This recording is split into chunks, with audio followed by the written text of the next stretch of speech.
No one tells you that selling your soul doesn't come with fireworks.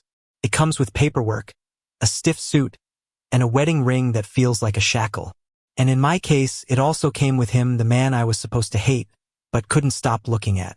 It was supposed to be simple. Marry into his family, save my father from bankruptcy, and play the dutiful son-in-law in a world of money and power I never asked for. I told myself it was survival, nothing more. Love wasn't part of the deal. Hell, love was dangerous, a luxury for people who didn't have to bleed to protect the ones they cared about. But then there was Ethan. Ethan Cooper, me husband, on paper. The son of the man who practically owned half of New York City, and the one person I swore I'd never get tangled with. He was arrogant, sharp-tongued, untouchably wealthy. Everything about him screamed danger. Yet, in the quiet moments, when his armor slipped just enough for me to see the raw truth beneath, couldn't breathe. The night of our wedding was a performance, staged for the cameras. A grand Manhattan ballroom filled with white roses and fake smiles. Everyone applauded as we exchanged vows neither of us meant. When Ethan slipped the ring onto my finger, his touch lingered just a fraction longer than necessary, his eyes unreadable. To the world, we were the perfect couple. Behind closed doors, we were strangers chained together. Or so I thought. Living with him in that penthouse overlooking the city felt like walking a tightrope. Some days he barely acknowledged me, buried in late-night calls and business deals. Other days he'd corner me in the kitchen, leaning too close, testing how far he could push before I snapped. "You're not bad at playing house," he'd tease, his lips curling into a smirk. I'd roll my eyes, but my heart would pound traitorously.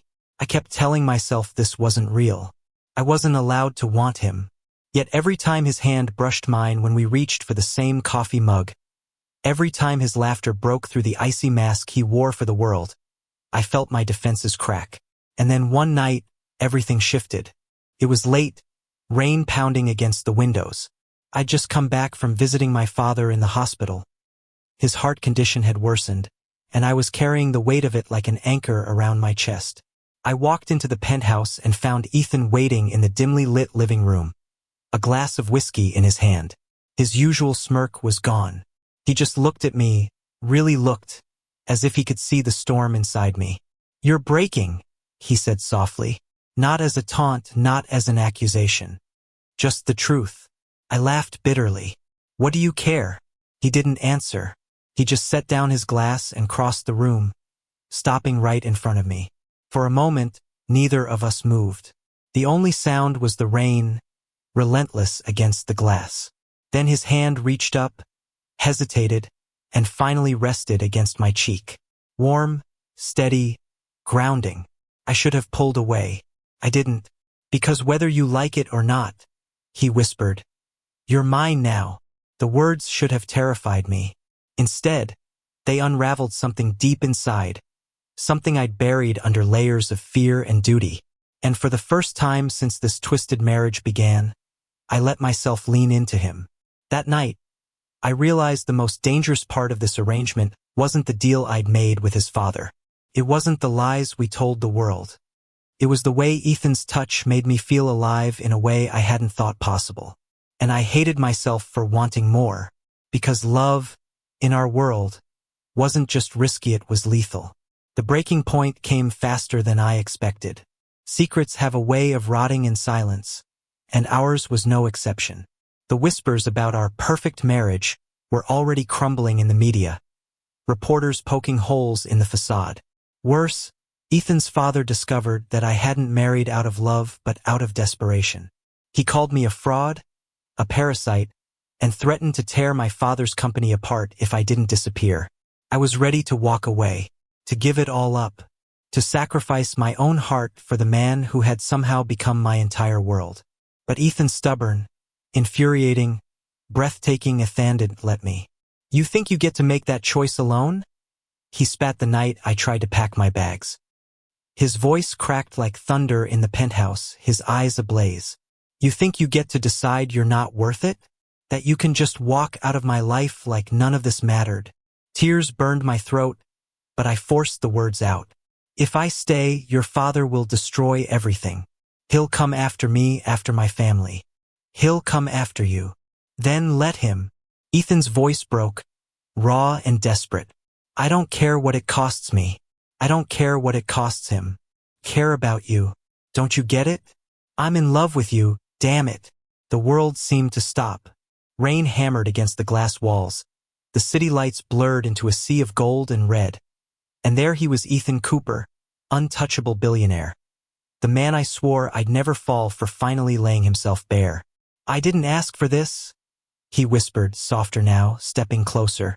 I didn't plan it, but every day with you, you got under my skin. You made me laugh when I didn't remember how. You made me believe there's more to life than winning battles my father started. You're the only thing that feels real in this entire goddamn circus. And then his hands were on my face, pulling me in, and his lips crashed against mine like a storm breaking open after years of silence. It wasn't gentle. It wasn't neat. It was every argument we'd ever had, every unsaid word, every stolen glance finally unleashed. And in that kiss I realized I couldn't leave. Not now. Not ever. The days that followed were chaos. His father did exactly what he promised, dragged my family's name through the mud, tried to sabotage every deal my father had worked on. But Ethan fought back. For the first time in his life, he defied the empire he'd been groomed to inherit. He stood in boardrooms, his voice steady but fierce, telling shareholders that love wasn't weakness, that family wasn't leverage, that he would burn every bridge before letting his father dictate his happiness. And he did it all while holding my hand under the table, a silent promise that we were in this together. The scandal spread like wildfire, the press devouring every headline. Billionaire heir defies father for husband. A marriage of convenience turns to true love? We became the story no one could look away from. Some called us brave. Others called us reckless. But for the first time, I didn't care what the world thought, because Ethan looked at me like I was worth it. And that was enough. Months later, we found ourselves far from the chaos. A small house on the outskirts of Vermont, tucked between rolling hills and endless fields, became our refuge. Gone were the sharp suits and high-rise ceilings. We cooked dinner together in a too-small kitchen, burned pancakes on Sunday mornings, and argued over which old movie to watch before falling asleep on the couch.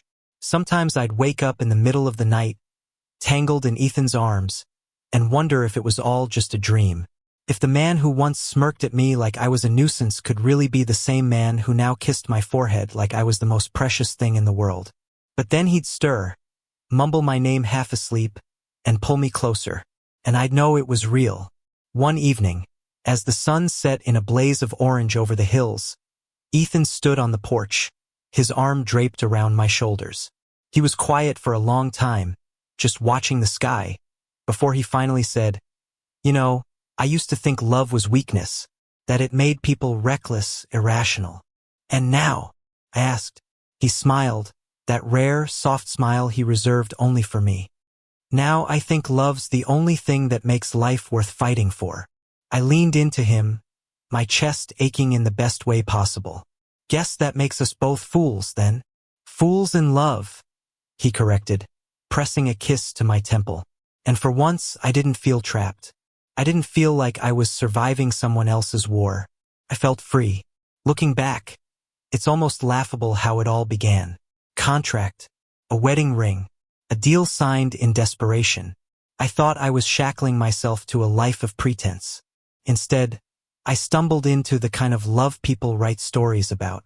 He wasn't supposed to matter, but he became everything. And maybe that's the strangest, most beautiful part of it all. I married him to protect my family. And somewhere along the way, he became my family. Forever. Thank you for listening. Don't forget to like and subscribe to stay updated with the latest videos.